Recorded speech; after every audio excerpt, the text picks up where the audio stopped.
Speaking what is this? ખબર નહીં. પંકજ કરીને એક છોકરો છે તે તેમની જોડે તમે વોચાઈ શકો તેવું છું. બાબુ જોયા કરે બાબુ બે કલાક અને ના આવડતું હોય તો પ્લીઝ ના આવડતું હોય તો પ્લીઝ મહેરબાની કરીને આ ફ્રીજને કોઈએ હરીબરી કરવી નહીં એવું લખેલું હોય.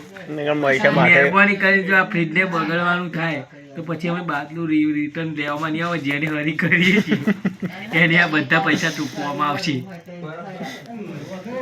એટલે મહેરબાની કરી પ્લીઝ રિક્વેસ્ટ અમારા શોરૂમવાળાની રિક્વેસ્ટ છે કે આ ફ્રીજને કોઈ આવડતું ના હોય તો કોઈએ દોઢ ડાયું થવું તો આમાં એવું લખેલું હોય. અને પ્લીઝ આ ફ્રીજની અંદર નકરી બોટલ એટલે આમાં એ લખેલું હોય જો એ પીસ ડગ મારતું હોય તો એને બે પેકિંગ વોટ ઇઝ ધીસ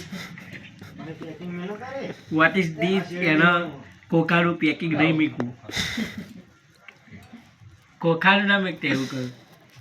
અને what is this my speaking તમારા મહેરબાની કરીને વોટ ઇઝ ધીસ પેકિંગ મેળવું તો દેખલાનું મૂકવું. અને ના આવડતું હોય તો તમારે પ્લીઝ મહેરબાની કરીને તમારે અમને કોન્ટેક્ટ કરવો વિનંતી. તો કાલે સવારે આવીને બીજી દાડે સવારે આવીને અમે તમને complete what is this complete કરી આપવામાં આવશે.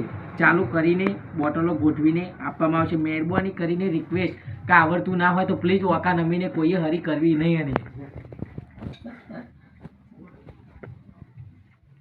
અને કલાક બે કલાકમાં તમારી પાણીની